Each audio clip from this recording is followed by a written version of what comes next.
Next topic is doctrine of caveat emptor.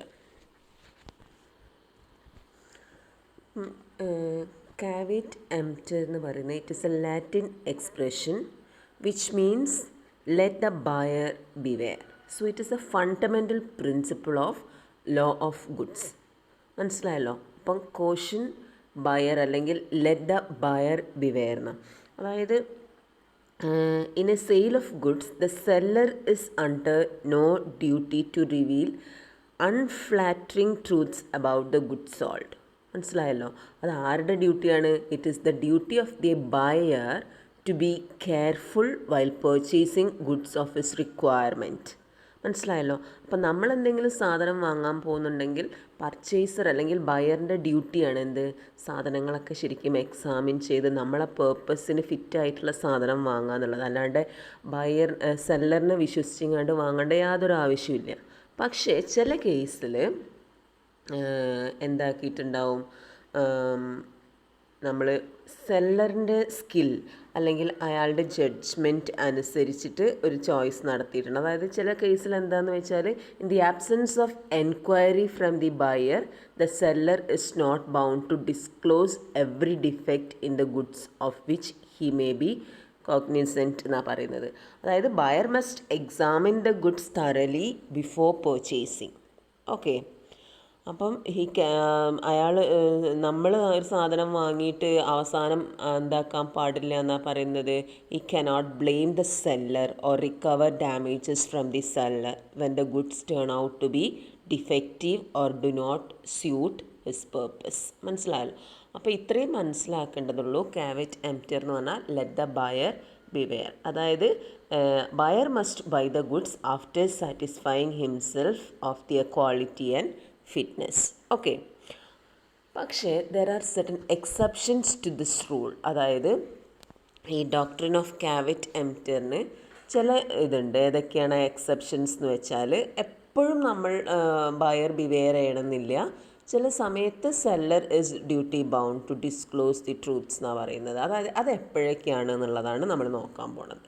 First one, fitness for buyers purpose. അതായത് seller will be held liable for breach of implied condition as to quality of fitness of goods if the buyer makes known to the seller the particular purpose for which he requires the goods and relies on the seller's skill and judgement. അതായത് നിങ്ങൾ implied conditions പഠിക്കുന്ന സമയത്ത് പഠിച്ചിട്ടുണ്ട്. അതായത് നമ്മളിപ്പം buyer അതായത് quality and fitness നമ്മളിപ്പോൾ എന്താ പറയുക, ഒരു ഇംപ്ലൈഡ് കണ്ടീഷനാണ്. അതായത് സാധനങ്ങൾ എന്തായിക്കൊള്ളണം എന്നുള്ളത് ബയറിൻ്റെ നല്ല ക്വാളിറ്റി ഉള്ളത്, അതേമാതിരി ബയറിൻ്റെ പേർപ്പസ് എന്താണോ അതിന് ഫിറ്റ് ആയിട്ടുള്ളത് ആയിക്കൊള്ളണം എന്നുള്ളൊരു ഇംപ്ലൈഡ് കണ്ടീഷൻ ഉണ്ട് സെയിൽ ഓഫ് ഗുഡ്സ് ആക്ടിൽ. അപ്പോൾ അങ്ങനെയുള്ള കേസിൽ seller will be held liable for breach of implied condition എന്നാണ് പറയുന്നത്. ഓക്കെ, അതായത് നമ്മൾ സെല്ലറിനെ വിശ്വസിച്ചിങ്ങാണ്ട് വാങ്ങിപ്പോയിട്ടുണ്ടാവും ചിലപ്പോൾ. അപ്പോൾ അങ്ങനെയുള്ള കേസിൽ സെല്ലർ ഈസ് എന്താ പറയുക, held liable for breach of such implied condition as to quality of fitness. Okay, അതേപോലെ സെക്കൻഡ് കേസ് പറയുന്നത് എപ്പോഴാന്ന് വെച്ചാൽ, sale under a patent or trade name. അവിടെ എന്താ ഉദ്ദേശിക്കുന്നതെന്ന് വെച്ചാൽ, in the case of a contract for sale of a specified article under its patent or trade name, there is no implied condition that goods shall be reasonably fit for any particular purpose. അതായത് in a contract of sale articles under patent or trade name എന്ന് പറയുന്നത് എങ്ങനെയാണെന്നാണ് പറയുന്നത്, there is an implied condition that the articles will be reasonably fit for any particular purpose. Okay, then third exception of caveat emptor is merchantable quality. merchantable quality എന്ന് ഉദ്ദേശിക്കുന്നത് എന്താണെന്ന് വെച്ചാൽ, നമ്മൾ പഠിച്ചിട്ടുണ്ടല്ലോ, ഒരു implied കണ്ടീഷനാണ് അതും. അതായത് when goods are bought by description from a seller who deals in goods of that description.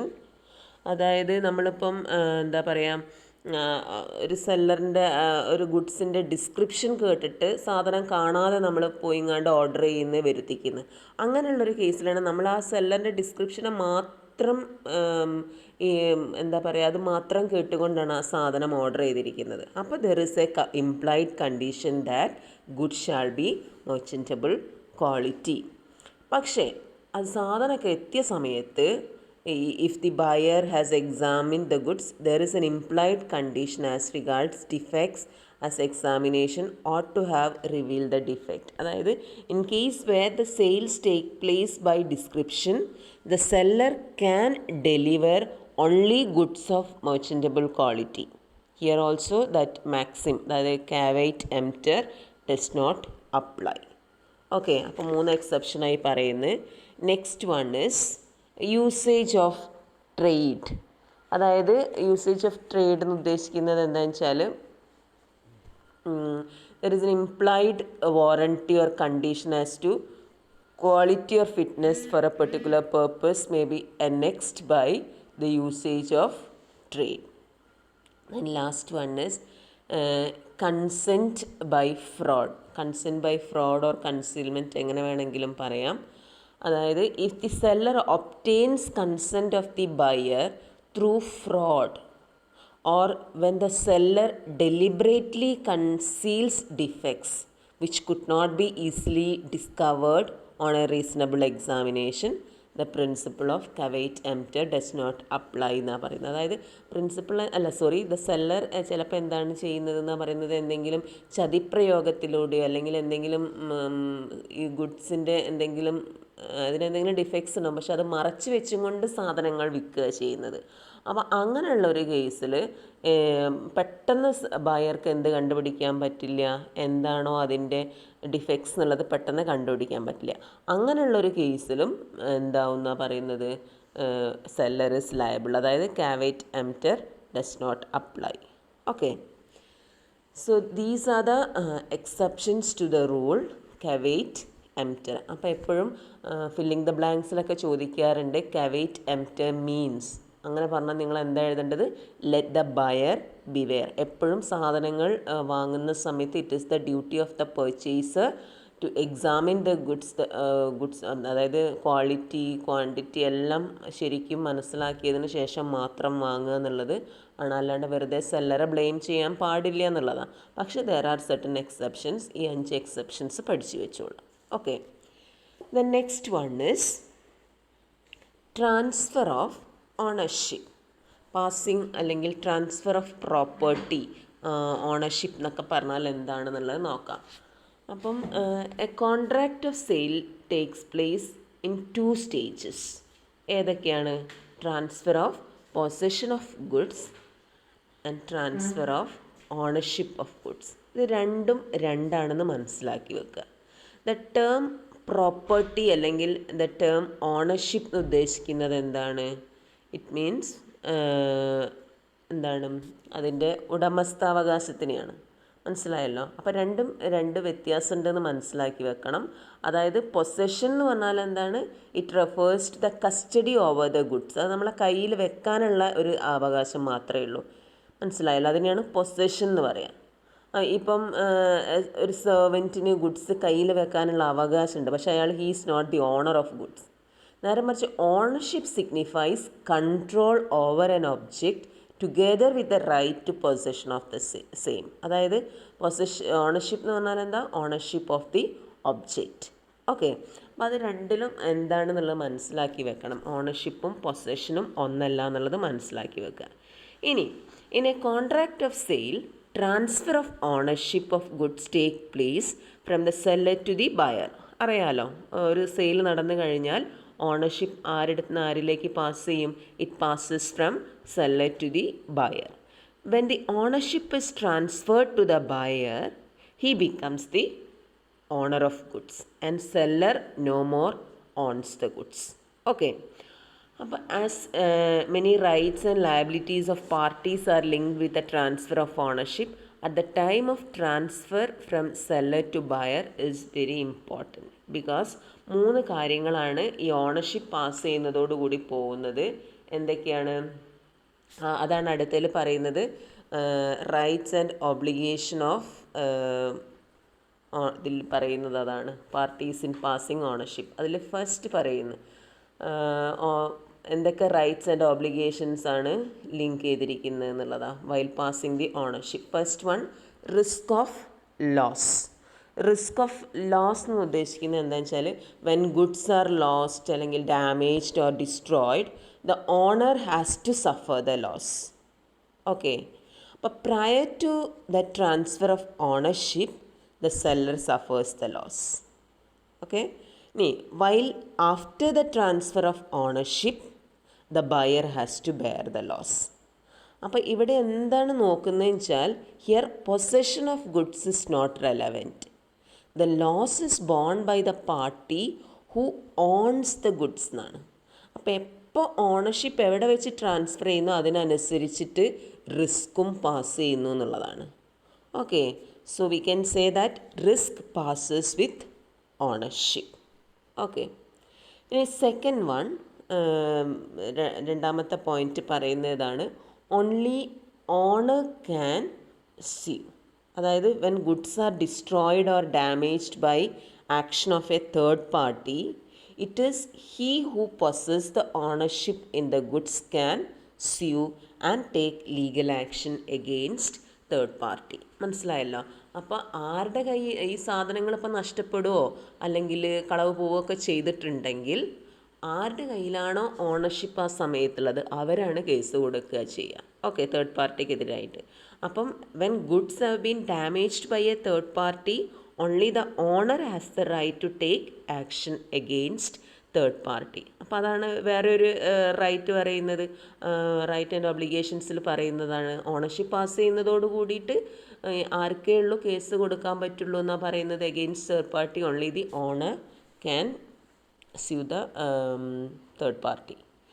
Then third point is suit for price. അപ്പോൾ seller can sue for the price unless otherwise agreed only if the goods have become the property of the buyer.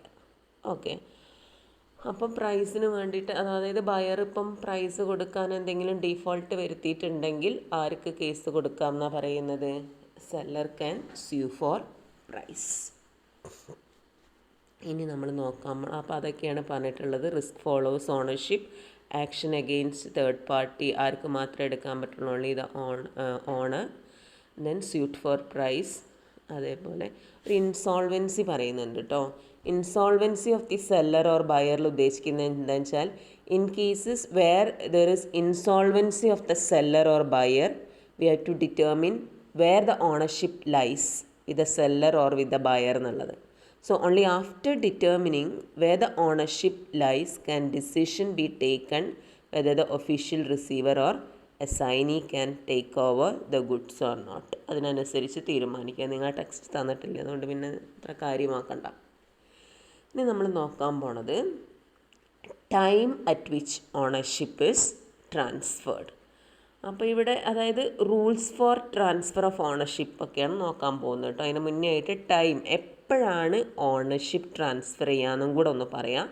അപ്പോൾ in every contract of sale it becomes necessary to determine the time at which the buyer acquires ownership and the seller ceases to be the owner. അപ്പോൾ അതിന് പ്രത്യേകമായിട്ട് rule എന്ന് പറഞ്ഞിട്ടുണ്ടെങ്കിൽ എന്താണെന്ന് വെച്ചാൽ parties to the contract can themselves fix time or stage at which ownership is transferred. അപ്പം സെല്ലറിനും ബയറിനും തീരുമാനിക്കുക എപ്പം ഓണർഷിപ്പ് ട്രാൻസ്ഫർ ചെയ്യണം എന്നുള്ളത്. ഓക്കെ, അപ്പോൾ when the parties express their intention clearly no problem arises. അപ്പം ബയർ പറയാണ് അടുത്ത മാസം എനിക്ക് ഇതിൻ്റെ ഓണർഷിപ്പ് ട്രാൻസ്ഫർ അല്ല, സെല്ലർ തീരുമാനിക്കുകയാണ് ഞാൻ അടുത്ത ആഴ്ച നിനക്ക് ഈ ഗുഡ്സിലുള്ള ഓണർഷിപ്പ് ട്രാൻസ്ഫർ ചെയ്ത് തരിക എന്ന് പറയുകയാണെങ്കിൽ ഒരു പ്രശ്നം വരുന്നില്ല. ഇനി the property may pass at once or at a future time or on the performance of some condition എന്നാണ് പറയുന്നത്. ഇനി when the agreement is in writing difficulty arises regarding the intention of contracting parties and passing of ownership. അപ്പോൾ ചില rules എന്തൊക്കെയാണ് നോക്കാം. certain rules are laid down in the Sale of Goods Act for determining when property passes in a contract of sale in such cases. അപ്പം ഇവിടെ പാർട്ടീസിന് fix ചെയ്യാന്ന് പറഞ്ഞല്ലോ the time of passing of ownership. But in some cases their intention is not clear in the contract. അപ്പോൾ when the time of transfer is not clearly mentioned in the contract we can turn to section 18 to 24 of the act. അപ്പോൾ 18 to 24 വരെ എന്തൊക്കെയാണ് പറയുന്നത് നോക്കാം. ഇവിടെ transfer of ownership can be describe under 3 heads കേട്ടോ. ഇവിടെ രണ്ടെണ്ണേ ഈ സ്ലൈഡ് കാണുന്നുള്ളൂ. അത് ഏതൊക്കെയാണെന്ന് വെച്ചാൽ transfer of ownership of specific goods, second transfer of ownership of unascertain goods, മൂന്നാമതൊന്നും കൂടെ ഉണ്ട് transfer of ownership on approval. 3 cases ആയിട്ടാണ് പറയുന്നത്. അപ്പം അതിൽ ആദ്യത്തേത് പറയാൻ പോവാണ് passing of ownership in case of ascertained goods. അപ്പോൾ എസർട്ടൈൻ ഗുഡ്സ് എന്ന് പറഞ്ഞാൽ നിങ്ങൾക്കറിയാം എന്താണ്, കോൺട്രാക്റ്റ് ഓഫ് സെയിൽ ഫോം ചെയ്യുന്ന സമയത്ത് തന്നെ ഗുഡ്സ് എസർട്ടൈൻ ചെയ്തിട്ടുണ്ടാവും.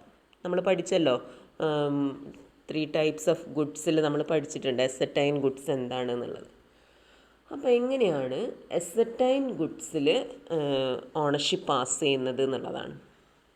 അപ്പോൾ എന്താണ് ആദ്യം എസർട്ടൈൻ ഗുഡ്സ് മനസ്സിലാക്കി വെക്കുക. Goods there are existing at the time of contract of sale and it is identified and agreed upon at the time of sale. അപ്പോൾ അങ്ങനെയെല്ലാം മാറ്റി വെച്ചിട്ടുണ്ട്. ഇന്ന ഗുഡ്സാണ് വിൽക്കുന്നത് എല്ലാം ഐഡൻറ്റിഫൈ ചെയ്തിട്ടുണ്ട്. അതേമാതിരി ഗുഡ്സ് എക്സിസ്റ്റ് ചെയ്യുന്നുണ്ട്. അങ്ങനെയുള്ള ഗുഡ്സിനെയാണ് നമ്മൾ ascertain goods എന്ന് പറയാം. അപ്പോൾ in the case of specific or ascertain goods the property in them is transferred to the buyer at the time as the parties to the contract intend it to be transferred. അവിടെ വേറെ ഒന്നിനും wait ചെയ്യേണ്ട ആവശ്യമില്ല. ഗുഡ്സൊക്കെ exist ചെയ്യുന്നുണ്ട്, എല്ലാം identify ചെയ്തിട്ടുണ്ട്. അപ്പോൾ parties തീരുമാനിച്ചാൽ മതി എപ്പം ട്രാൻസ്ഫർ ചെയ്യണം എന്നുള്ളത്. So therefore once the goods are ascertain it is purely a question of intention of parties. Okay.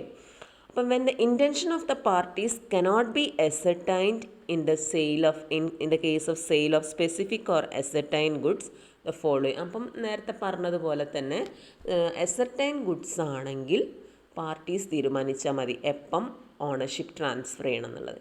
ഇനി ആ കോൺട്രാക്റ്റിൽ അങ്ങനെ എഴുതി വെച്ചിട്ടില്ല, ഇന്ന ടൈമിൽ ട്രാൻസ്ഫർ ചെയ്യുന്നുള്ളത് എഴുതിയിട്ടില്ലെങ്കിൽ എന്തൊക്കെ റൂൾസാണ് ആപ്ലിക്കബിൾ നോക്കാം. First one, when goods R in a deliverable state. Deliverable state എന്ന് പറഞ്ഞാൽ എന്താ, ഡെലിവറി ചെയ്യാനുള്ള ഇതിലെത്തിയിട്ടുണ്ട്, അങ്ങോട്ട് കൊടുത്തേച്ചാൽ മാത്രം മതി. അങ്ങനെയുള്ളൊരു സ്റ്റേറ്റിലാണെങ്കിൽ in the case of specific or ascertain goods which are in a deliverable state the ownership passes to the buyer as soon as the contract is made and sale is effected എന്നാണ് പറയുന്നത്.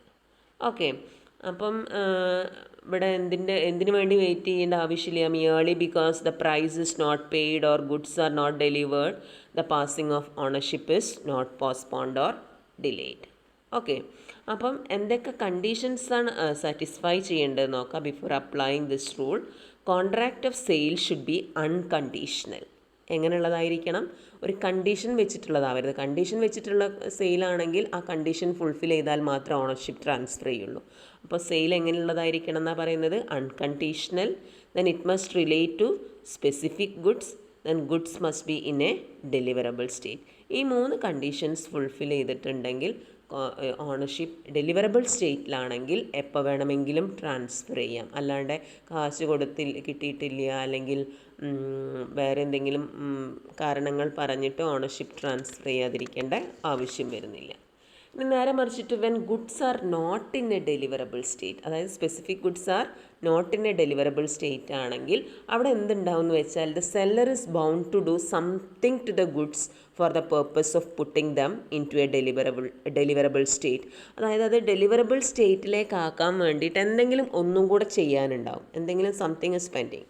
അപ്പം if the seller does not do something the property in the goods does not pass to the buyer and the buyer has notice of it. അതായത് something എന്താ പറയുന്നത്, something refers to act like collecting the goods, serving the goods അല്ലെങ്കിൽ packing and loading the goods and filling the goods in containers, അങ്ങനെ എന്തെങ്കിലും ഗുഡ്സൊക്കെ അസെർട്ടൈൻഡ് ആണ്, ഒക്കെ തിട്ടപ്പെടുത്തി വെച്ചിട്ടുണ്ടാവും. പക്ഷേ അവിടെ എന്തെങ്കിലും സെല്ലറ ഭാഗത്തു നിന്ന് ചെയ്യാനുണ്ടാവും, പാക്ക് ചെയ്യാനോ അങ്ങനെ എന്തെങ്കിലും ഉണ്ടെങ്കിൽ, അപ്പോൾ ഡെലിവറബിൾ സ്റ്റേറ്റിലല്ലല്ലോ. അങ്ങനെയാണെങ്കിൽ എപ്പോഴാണ് in such cases the ownership will not pass to the buyer until that particular thing is done and goods are put into a deliverable state and the buyer has notice thereof. Okay. പിന്നെ മൂന്നാമതൊരു point പറയുന്നുണ്ട്, when goods are to be measured and weighted. Goods ചില സമയത്ത് എന്താക്കേണ്ടി വരും, measure ചെയ്യേണ്ടി വരും. Okay, അപ്പോൾ അങ്ങനെയുള്ളൊരു ഇതാണെങ്കിൽ ആ ഒരു കേസിലത്തെയാണ് പറയുന്നത്. അക്കോർഡിംഗ് ടു സെക്ഷൻ 22 പറയുന്നുണ്ട്, in a sale of specific goods which are in a deliverable state, if the seller has to do something in order to ascertain the price like weighing and measuring, the ownership in the goods will pass only after such things are done and the buyer has notice thereof. സാധനങ്ങൾ ഇതുവരെ തൂക്കി വെച്ചിട്ടില്ല അല്ലെങ്കിൽ measure ചെയ്യാത്ത ഒരു ഗുഡ്സാണ്. സാധനങ്ങളൊക്കെ അസെർട്ടൈൻഡ് ആണ് കേട്ടോ. ഇപ്പോൾ ഒരു ചാക്ക് അരി ഉണ്ട് വിചാരിക്കുക, അതിൽ നിങ്ങൾ വാങ്ങുന്നത് 10 kg ഓഫ് റൈസ് ആണ്. പക്ഷേ ആ 10 kg അവിടെ എന്താ പറയുക, വെയിറ്റ് എടുക്കാതെ ഇങ്ങനെ ഒരുമിച്ച് ചാക്കിലിട്ട് വെച്ചതാണ്. അപ്പോൾ അതെടുത്ത് പാക്ക് ചെയ്ത് കഴിഞ്ഞാലേ അത് ഡെലിവറബിൾ സ്റ്റേറ്റിലാവുള്ളൂ. അങ്ങനെ വെയിങ് ആൻഡ് മെഷറിങ് അത് ചെയ്യാത്തതാണെങ്കിൽ അത് ചെയ്തതിന് ശേഷം മാത്രമേ ഉള്ളൂ എന്താവുന്നുള്ളൂ, ആ ബയർക്ക് നോട്ടീസ് കൊടുത്തതിന് ശേഷം മാത്രമേ ഉള്ളൂ ഓണർഷിപ്പ് ട്രാൻസ്ഫർ ആവുള്ളൂ. ഓക്കെ, ഇനി പറയുന്നത് വെൻ ഗുഡ്സ് ആർ സെക്കൻഡ് കേസിൽ പറയുന്നത് when goods are delivered on sale or return or on approval basis. അതായത് ചിലപ്പോൾ ഗുഡ്സ് അങ്ങനെ ചെയ്യാറുണ്ട് കേട്ടോ. അതായത് സെയിൽ ഓൺ അപ്രൂവൽ എന്ന് പറഞ്ഞാൽ എന്താ, buyer can return the goods if the goods do not service purpose within a reasonable time. അവിടെ ആ പോയിന്റ് ശ്രദ്ധിക്കണം, വിത്തിൻ എ റീസണബിൾ ടൈം. അതായത് നമ്മൾ സെല്ലർ ഗുഡ്സൊക്കെ അയച്ചിട്ടുണ്ടാവും, പക്ഷേ ബയർ ഇതുവരെ സാധനം കാണാത്തത് കൊണ്ട് അയാൾ ആ സാധനങ്ങൾ കണ്ട് അപ്രൂവ് ചെയ്തതിന് ശേഷം മാത്രമേ അത് സെയിലാവുള്ളൂ. അല്ലെങ്കിൽ ബയർക്ക് എപ്പോൾ വേണമെങ്കിലും ഒരു റീസണബിൾ ടൈമിനുള്ളിൽ അത് റിട്ടേൺ ചെയ്യാനുള്ള റൈറ്റ് ഉണ്ട്. അങ്ങനെയുള്ള സെയിലിനെയാണ് നമ്മൾ എന്തെന്ന് പറയുന്നത്, സെയിൽ ഓർ റിട്ടേൺ അല്ലെങ്കിൽ ഓൺ അപ്രൂവൽ ബേസിസ് എന്ന് പറയുന്നത്. അപ്പോൾ sale or return or on approval ബേസിസിൽ the ownership is transferred to the buyer only when he accepts the goods. മനസ്സിലായല്ലോ. In this case the seller has no right to ask the buyer to return the goods. He can only recover the price if they are not returned within a reasonable time എന്ന് പറഞ്ഞത്. അപ്പോൾ section 24 of sale of goods act contains this rule by which in a sale on approval അല്ലെങ്കിൽ sale or return ബേസിസിലാണെങ്കിൽ the ownership is transferred to the buyer when the buyer accept, adopts or fails to return the goods within a reasonable time.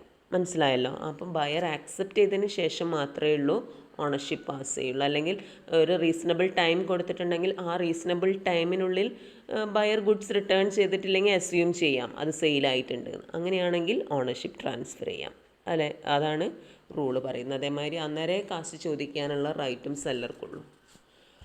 Okay, ഇനി പറയാൻ പോകുന്നത് രണ്ടാമത്തെ case, passing of ownership in unascertained goods and its appropriation.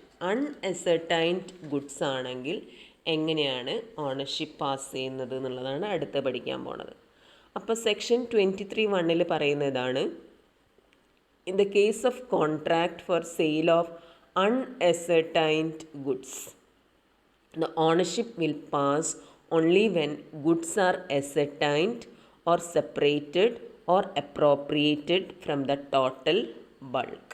അൺഅസർട്ടൈൻഡ് അല്ലെങ്കിൽ future goods എന്ന് പറഞ്ഞാൽ നിങ്ങൾക്കറിയാം എന്താണ്, ഇതുവരെ എന്താ പറയുക അസർട്ടൈൻ ചെയ്തിട്ടില്ല, അതായത് സെപ്പറേറ്റ് ചെയ്തിട്ടുണ്ടാവില്ല, അപ്രോപ്രിയേറ്റ് ചെയ്തിട്ടുണ്ടാവില്ല. അങ്ങനെയുള്ള ഗുഡ്സിനെയാണ് നമ്മൾ അൺഅസർട്ടൈൻഡ് അല്ലെങ്കിൽ ഫ്യൂച്ചർ ഗുഡ്സ് എന്ന് പറയാം.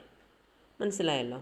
അപ്പം അതിൻ്റെ കേസിൽ എങ്ങനെയാണ് ഓണർഷിപ്പ് പാസ് ചെയ്യുന്നതെന്നാണ് പറയുന്നത്. അപ്പോൾ ഇവിടെ പറയുന്നത് എത്രയേ ഉള്ളൂ, till the portion is identified and appropriated no ownership of property will pass to the buyer. Hence, in the case of sale of unascertained goods, appropriation plays an important role എന്നാണ് പറയുന്നത്. അപ്പോൾ appropriation must be of goods answering contract description. അതായത് appropriation എന്ന് പറയുന്നത് appropriation എന്ന് പറഞ്ഞാൽ എന്താണെന്നറിയോ, separating the goods sold from the other goods as to determine and identify the actual goods to be delivered. ഞാൻ നേരത്തെ പറഞ്ഞ എക്സാമ്പിൾ തന്നെ എടുക്കാം. ഒരു ചാക്കാരി ഉണ്ട്, നിങ്ങൾക്ക് വേണ്ടത് ഒരു 10 kg മാത്രമാണെങ്കിൽ നമുക്കത് അസർട്ടൈൻ ചെയ്തിട്ടില്ല, മനസ്സിലായല്ലോ. അപ്പോൾ ആ 10 kg എപ്പോഴാണോ ആ ബൾക്കിൽ നിന്ന് സെപ്പറേറ്റ് ചെയ്യുന്നത് അപ്പോഴേ അത് അസർട്ടൈൻ ഗുഡ്സ് ആവുന്നുള്ളൂ. അപ്പോൾ ആ set 10 kg of rice are ascertain goods മാറ്റിക്കഴിഞ്ഞാൽ. So hence until and unless the set quantity of rice is separated from the rest of the quantity, ownership will not pass to the buyer എന്നാണ് പറയുന്നത്. Okay, ഇനി ലാസ്റ്റത്തെ ഒന്നാണ് reservation, അതായത് passing of ownership in case of reservation of right of disposal. അപ്പോൾ reservation of right of disposal എന്ന് പറഞ്ഞാൽ എന്താണെന്നുള്ളത് ആദ്യം മനസ്സിലാക്കാൻ നോക്കാം. അപ്പോൾ ഇവിടെ എന്താ ഉദ്ദേശിക്കുന്നതെന്ന് വെച്ചാൽ, the seller delivers goods to common carrier like ship or rail would not be sufficient to pass the ownership, because it is quite possible that the seller may deliver the goods to a common carrier without intending to part with the ownership of goods എന്നാണ് പറയുന്നത്. അപ്പോൾ ഇപ്പോൾ സാധനങ്ങൾ ഇപ്പോൾ ship ചെയ്തെന്ന് വിചാരിച്ചിട്ട് ഒരു ഷിപ്പിലോ അല്ലെങ്കിൽ ഒരു എന്താ പറയുക ട്രെയിനിലൊക്കെ കയറ്റി അയക്കുമ്പോഴേക്ക് അത് എന്താവുന്നില്ല, ഓണർഷിപ്പ് പാസ് ചെയ്യുന്നില്ല, മനസ്സിലായല്ലോ. അപ്പോൾ in such cases seller may reserve the right of disposal of goods until certain conditions are fulfilled. അപ്പോൾ റൈറ്റ് ഓഫ്, അതായത് reserve the right of disposal, അത് ആരുടെ കയ്യിൽ തന്നെയാണ് ആ റൈറ്റ് ഉള്ളത് എന്നാണ് പറയുന്നത്, സെല്ലറുടെ കയ്യിൽ തന്നെയായിരിക്കും. Thus in a contract of sale whether it may be ascertained or unascertained, seller may impose certain conditions. Unless the buyer fulfills those conditions, ownership will not pass to him even though goods are delivered to him എന്നാണ് പറയുന്നത്. അപ്പോൾ goods deliver ചെയ്താലും ചില കേസിൽ എന്താ പറയുക reservation of right of disposal enjoy ചെയ്യുന്നുണ്ടെങ്കിൽ ആ ഓണർഷിപ്പ് എപ്പം മാത്രമേ ട്രാൻസ്ഫർ ചെയ്യുന്നുള്ളൂ എന്നാണ് പറയുന്നത്, after fulfilling some conditions by the buyer. ഓക്കെ, അടുത്തൊരു പോയിന്റ് ഇതാണ് നിങ്ങൾ ഹെഡിങ് കാണിച്ചിരിക്കുന്നത്, risk prima facie passes with ownership. അത് നമ്മൾ നേരത്തെ കണ്ടു, അതായത് ഓണർഷിപ്പ് ട്രാൻസ്ഫർ ചെയ്യുന്നതിനോടൊപ്പം തന്നെ എന്തും ട്രാൻസ്ഫർ ചെയ്യുന്നുണ്ട്, റിസ്ക് ഓൾസോ ട്രാൻസ്ഫേഴ്സ്. ഓക്കെ, അപ്പോൾ the general rule is that goods remain at the sellers risk until the ownership is transferred to the buyer. After the ownership has passed to the buyer, goods are at buyer's risk. Whether delivery has been made or not, അത് irrelevant ആട്ടോ. Delivery ചെയ്തോ ഇല്ല എന്നുള്ളത് വിഷയമല്ല, ownership transfer ചെയ്തിട്ടുണ്ടെങ്കിൽ അതിൻ്റെ കൂടെ എന്തും കൂടെ പോവും, റിസ്ക്. അപ്പോൾ എന്ത് നഷ്ടം വന്നാലും ആരാണോ ആ സമയത്ത് ഓണർ അയാളാണ് സഹിക്കേണ്ടത്. അപ്പോൾ ദർ ആർ 2 exceptions. അപ്പോൾ റിസ്ക് ഫോളോസ് ഓണർഷിപ്പ് എന്നാണ്, അതിന് 2 exception പറയുന്നുണ്ട്. Whether delivery has been delayed through the fault of either the buyer or the seller, goods are at the risk of the party in fault as regards the loss എന്നാണ് പറയുന്നത്. അപ്പോൾ ചിലപ്പം എന്തെങ്കിലും കാരണത്താൽ ഈ ഡെലിവറി വൈകിപ്പിച്ചിട്ടുണ്ടാവാം. ഒന്നുകിൽ സെല്ലറുടെ ഭാഗത്തു നിന്നുള്ള ഫോൾട്ട് ആവാം, അല്ലെങ്കിൽ ബയറുടെ ഭാഗത്തു നിന്നുള്ള ഫോൾട്ട് ആവാം. ഇപ്പം നമ്മൾ റൈസിന് ഇത് കൊടുത്തിട്ടുണ്ട് കൊണ്ടുവരാൻ വേണ്ടിയിട്ട്, അന്നേരം എന്തെങ്കിലും സെല്ലറുടെ ഭാഗത്ത് നിന്ന് എന്തെങ്കിലും അയാൾക്ക് വണ്ടി കിട്ടാൻ്റെ ആയിട്ടോ അല്ലെങ്കിൽ ഡെലിവറി ബോയ്സ് ഇല്ലാതെ ആയിട്ടോ അങ്ങനെയൊക്കെ കാരണത്താൽ ചിലപ്പം റൈസ് നമുക്ക് എത്തിക്കാൻ പറ്റിയിട്ടുണ്ടാവില്ല, ആ ഗുഡ്സ് നശിച്ചു പോയിട്ടുണ്ടാവാം, മനസ്സിലായല്ലോ. അങ്ങനെ ആവുകയാണെങ്കിൽ it is the seller who suffers the loss. ഇനിയിപ്പം ബയർ ഡിഫോൾട്ട് കാരണമാണെങ്കിൽ buyer has to suffer the loss. ഇനി രണ്ടാമതൊന്ന് പറയുന്നത്, the parties may agree that the risk will pass at a time different from the time when ownership is passed. അതായത് ചില സമയത്ത് parties തമ്മിൽ ഒരു ധാരണയിലെത്തും, അതായത് ഓണർഷിപ്പ് പാസ് ചെയ്യുന്ന കൂടത്തിൽ തന്നെ റിസ്ക് പാസ് ചെയ്യണ്ട, അങ്ങനെ ഒരു എന്താ പറയുക അങ്ങനെയുള്ളൊരു എഗ്രിമെൻ്റ് ഉണ്ടെങ്കിൽ എന്താക്കേണ്ട, റിസ്ക് ഓണർഷിപ്പിൻ്റെ കൂടെ തന്നെ പാസ് ചെയ്യില്ല, ഇവിടെ ഒരു എക്സാമ്പിൾ പറയുന്നത് seller may in a particular case agree to be responsible for the goods even after the goods has pass to the buyer. Third rule is, this rule does not affect the rights and liabilities of the seller or buyer as bailey of goods for other even when the right is passed. Okay, so these are the some exceptions to this rule. ഏത് റൂളാണ്? Risk follows ownership എന്നുള്ള. Okay, ഇനി അടുത്ത് നമുക്ക് sale by non owners ആണ്.